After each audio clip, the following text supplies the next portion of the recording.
Hello there. Welcome to the Saroy channel. Wherever you are in the world, loads and loads of love to each and every one of you. And I hope you're doing remarkably well. But before we get started, don't forget to get yourself that lovely hot beverage because I've got a fabulous story for you tonight. But before we get started, don't forget to subscribe to the channel, click the notification bell and the thumbs up. And let's get started with tonight's story. Dear Sarah, and all your lovely listeners. My name is Mariette, and I'm from the tree-covered Appalachian Mountain state of West Virginia, where I grew up in Charleston, in the Goose Creek Reservoir area, and my story that ultimately led to my Bigfoot encounter happened in 1984 on my cousin's farm in West Virginia, where they grew corn. Growing up, I had two very loving cousins, Evelyn and Aubrey, who were close in age to me, and so at any given opportunity I would spend weekends and school holidays with them, as they were like sisters to me, and I was an only child, so it made sense. My easygoing aunt and uncle were the type of people that took life in their stride, so much so, in fact, that if something peculiar happened, they would invariably just shrug their shoulders in a nonchalant, unflustered way and say, well, strange things happen, and they would invariably just accept it as one of the anomalies or absurdities of life, of which no answers could ever be found. My aunt was a sensational baker and would create the most scrumptious melt-in-the-mouth baked goods, and her homely kitchen would always smell of baked bread, cinnamon and apple, or melted cheese. It was normal for her to bake several apple pies all at once and leave them out on the patio to cool down, and one or two of these apple pies would always go missing every single time, and later the glass dish would reappear with a river stone in it or a feather.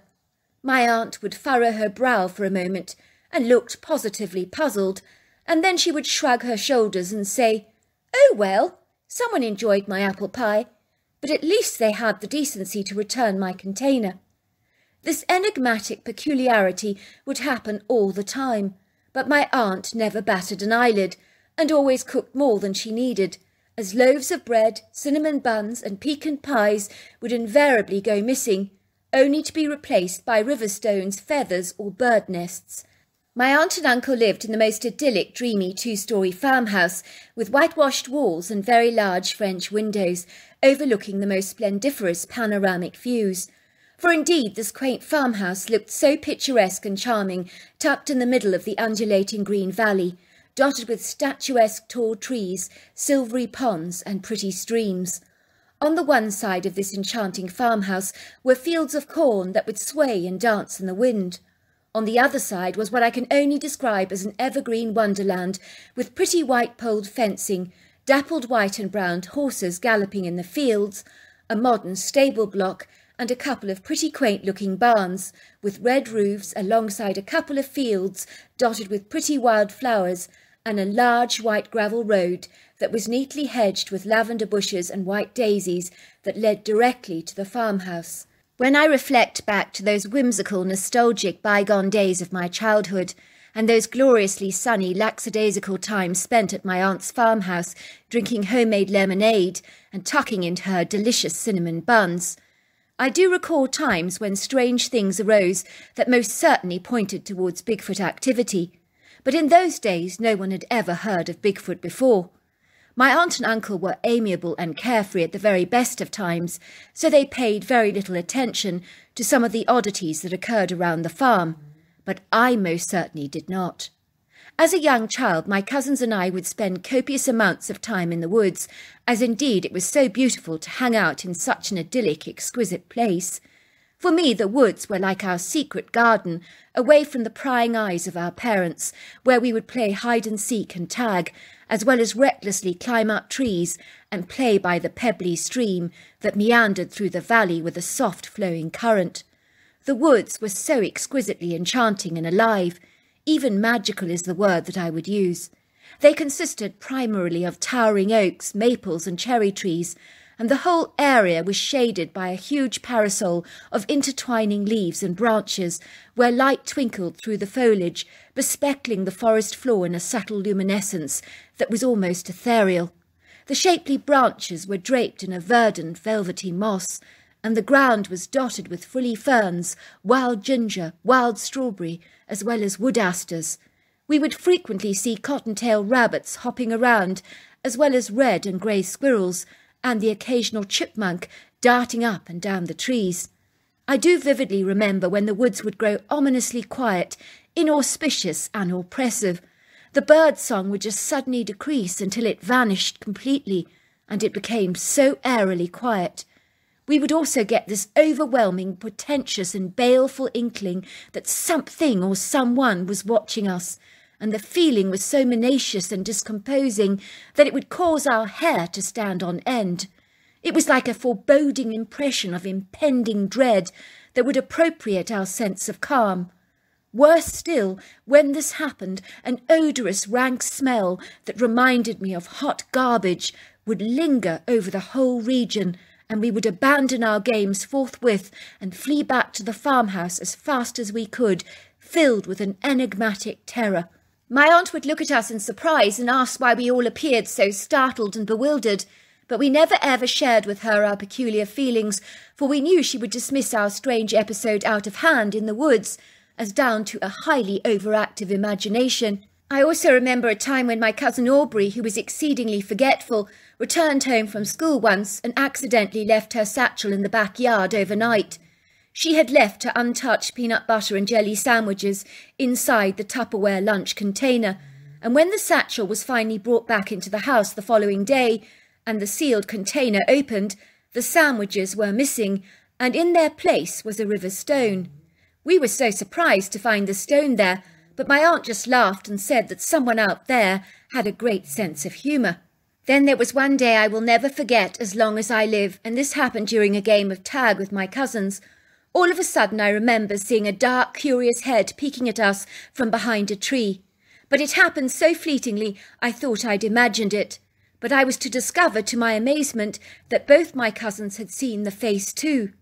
We discussed what we'd observed, and all agreed that the head had been cone-shaped and massive, with a grey leathery skin, and framed by dark hair, and it had looked distinctly human-like, but not quite. "What do you suppose it was?" asked Evelyn, "because it wasn't completely human, was it?"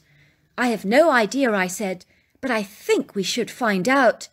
So the following day, intrigued by our curious findings, we eagerly searched the woods to seek out the owner of that curious face, and we found several massive footprints in the mud that were so enormous that they dwarfed our own feet. We became excited and enthused by our discovery because we believed the footprints belonged to a giant, much like the one in Jack and the Beanstalk, for we knew of no man who had feet that large. And so it was we followed the footprints which led directly to a large rocky mountainous outcrop, of which some of the jutting ribbed stones were obviously being used as precarious makeshift steps, which were brushed with a slight residue of muddy leaves by someone who'd been climbing up the steep rocky ledges on the left-hand side of this rugged, craggy elevation. Whoever had climbed up this incline was clearly incredibly athletic, light on their feet, with an awesome sense of balance. So we decided to follow the muddy trail onwards and upwards, as in those days we were also agile and nimble enough to climb almost anything and everything, as we would rise to any challenge with a childlike zealousness. I will never forget when we accidentally glimpsed a sizable hole in the outcrop that had been cleverly wedged in with a mass of thin branches weaved and interwoven together to make what I can only describe as a very sizable door. I tugged at the door and it came out in my hand like a large plug and tumbled to the ground like the rounded fitting of a large bin, where it hit the ground with an almighty crash. We then proceeded to enter the cave ever so cautiously, with an amplified sense of enthusiasm and excitement, because discovering a cave like this was quite simply thrilling. I was already envisaging using this cave as our secret hideout when I began to observe that the floor was carpeted with deer pelts. Someone had been here before us, and we could see chopped tree trunks scattered liberally around the cave, like makeshift chairs. Before I could say a single word, I became forebodingly aware that we were most certainly not alone, and that something or someone with nefarious intentions was scrutinizing us, and that was when, in the dark shadows of the cave, at about 8 feet off the ground, I detected this menacing, sinister red eye shine, and this giant-sized demonical figure just staring back at us. I let out the most loud, terrified scream, which was followed by anguished cries of horror from both my cousins, who clearly had also seen the red eye shine. That thing that had been in the cave with us suddenly let out the most almighty, deep, guttural roar, and I've never been more afraid of anything in my entire life, because the sound was so chilling it caused my blood to turn cold. I was gripped with the most ineffable terror, and my cousins and I scrambled down the rocky incline as fast as we possibly could. It thundered behind us, whatever it was, at an alarming swift speed, and we could hear heavy footsteps, and whatever it was snorting and breathing deeply. None of us dared look back to see what it was that was chasing us, because we were so afraid. As the critter ran up close, he sounded like a rhino in full charge, and I was certain we were already dead. This thing, whatever in God's name it was, seemed so close behind us that I could smell its foul breath on my back. I was so sure it was going to grab us, but thankfully it did not. Once we returned to the farmhouse, we could no longer hear it any more. We slammed the front door behind us and were breathing so rapidly it took a long while to calm down our frazzled nerves. "Whatever is the matter with you?" asked my aunt. "I've never seen you all look so afraid. What is going on?" "It was something we were watching on television," I told her. Oh dear, muttered my aunt. "I do wish they'd stop feeding your brains with all this horror that you watch on television these days. It's doing none of you any good at all." After my aunt returned to the kitchen, Evelyn said, "What the heck was that?" All I could say was, it was one hell of an ugly monster, whatever it was, and it scared the living daylights out of me. For a moment, I thought we were dead. As you can imagine, after such a horrifying fiasco, we never went to play back in the woods again, because the idea of encountering that monster was more than we could possibly bear. Fast forward to July of 1995, and my cousin Evelyn was having her 21st birthday party, and we were terribly excited about the celebratory event, as it was going to be a spectacular occasion and lots of our friends were being invited. We had hired an awesome DJ, and the verdant green lawn was going to be graced with a very sizable marquee that would be fitted with beautiful tables, and there would be an outside bar and a large buffet for salads, including a roast pork and lamb on the spit, all outside the tent. I was so excited, and on the Friday I left my home in Charleston and made the hours-long drive to my cousin's farm. I noticed that everybody had arrived at once, all decked out in their party clothes, and there was a long line of cars that were already parked on the long white pebbled driveway. I remember Evelyn and Aubrey looked stunningly elegant, both clad in long flowing sparkling silk dresses. Evelyn's was gold and Aubrey's silver, and both had delicate shoestring straps and high heels. My aunt had transformed the marquee into an exquisite showpiece, and there were generous bouquets of pink, purple, yellow and cream roses on every single table, which were swathed with shimmering mother-of-pearl tablecloths and matching upholstered chairs, and pretty garlands of fairy lights that covered the roof of the marquee, as well as hundreds of pink and purple balloons. The creme de la creme inside the marquee was a large black and white checkered dance floor where the DJ's equipment had been set up for all the dancing. On the pristine emerald green lawn, yards away from the wood grove where we used to play as young children, my aunt had placed several comfortable upholstered couches and little tables with snacks that surrounded a beautiful crackling fire, so you could sit and enjoy a drink while talking to a friend. If that wasn't enough pizzazz for you, to add to the magical ambience of this splendiferous event, gracing the paths, walkways and driveway were pretty bright lanterns. Most important of all, as far as every young person was concerned, was the quintessential bar, the perfect guarantee to get well and truly bladdered. And why not, as after all, you only ever turn 21 once.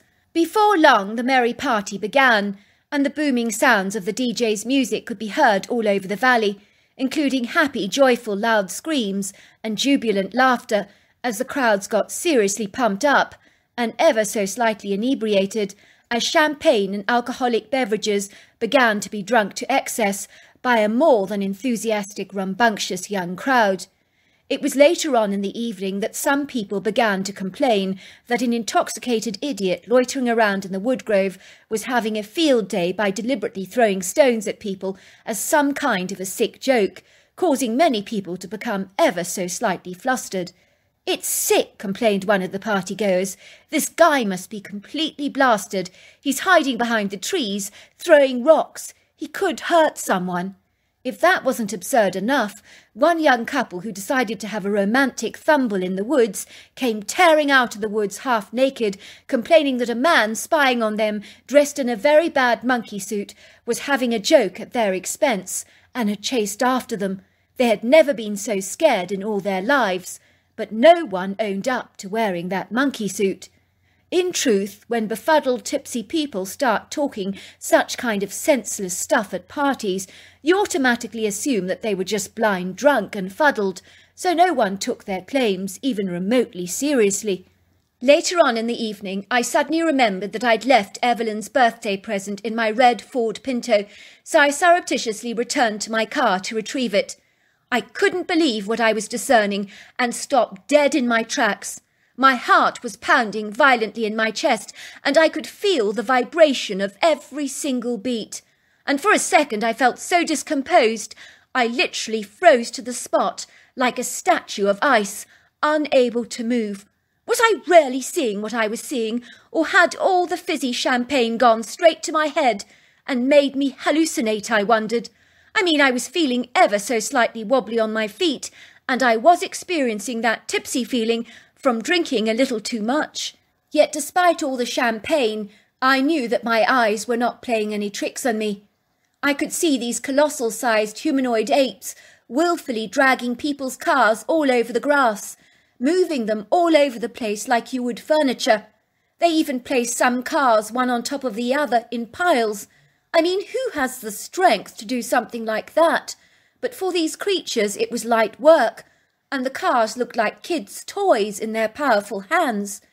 The outside lanterns helped me to see the critters clearly, and these things were Herculean in size, and there was about 5 of them, all between 7 to 8 foot tall, and possibly 3 feet across the chest, covered in long dark hair, although I could not detect the exact tonal shade of their colouring, because it was too dark to see that.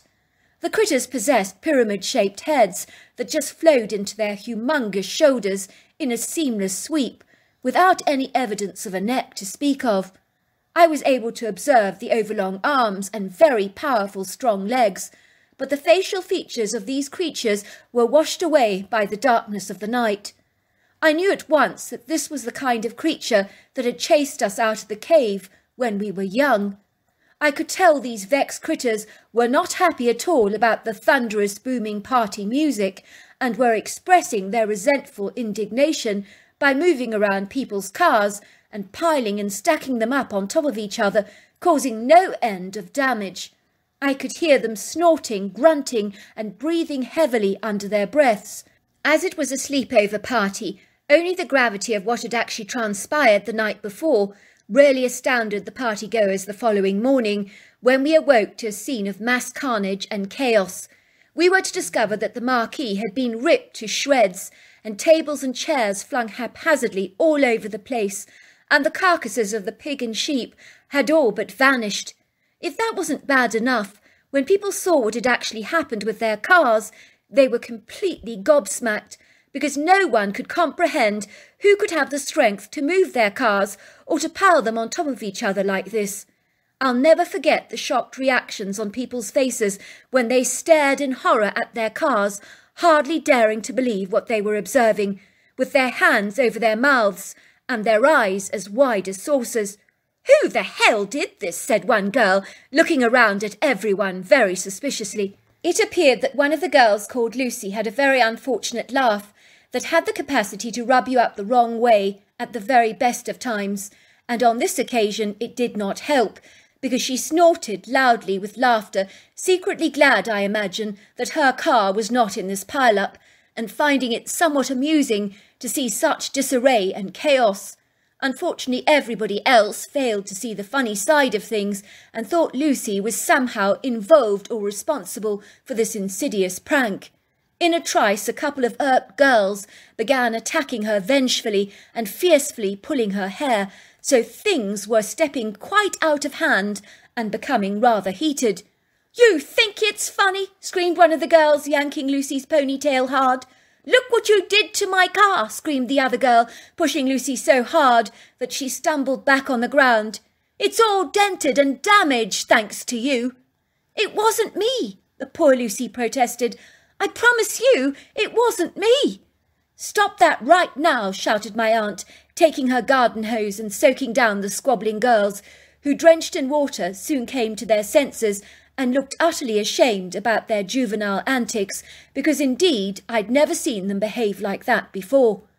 Everybody believed that someone at the party had gone a little too far-fetched and heavy-handed with party tricks, but how could they have moved people's cars and stacked them on top of each other like this? It wasn't physically possible, and deep down I think everybody knew that. I do remember directly after that party, poor Evelyn was terribly upset about what had happened to people's cars, and told my aunt that the best part in the world had been ruined by this disaster. My aunt told her that the party would never ever be forgotten in the years to come, and she wasn't wrong about that. Today, when Evelyn bumps into old school friends of hers, they always talk about the birthday party with the piled-up cars. "Oh, I remember that. It was so funny, all the cars piled up on top of each other," they would say. But I vividly recall they weren't very amused at the time. I now know, all these years later, that Bigfoot was indeed the perpetrator of this mysterious crime, because I actually saw those critters with my very own eyes dragging the cars around the lawn.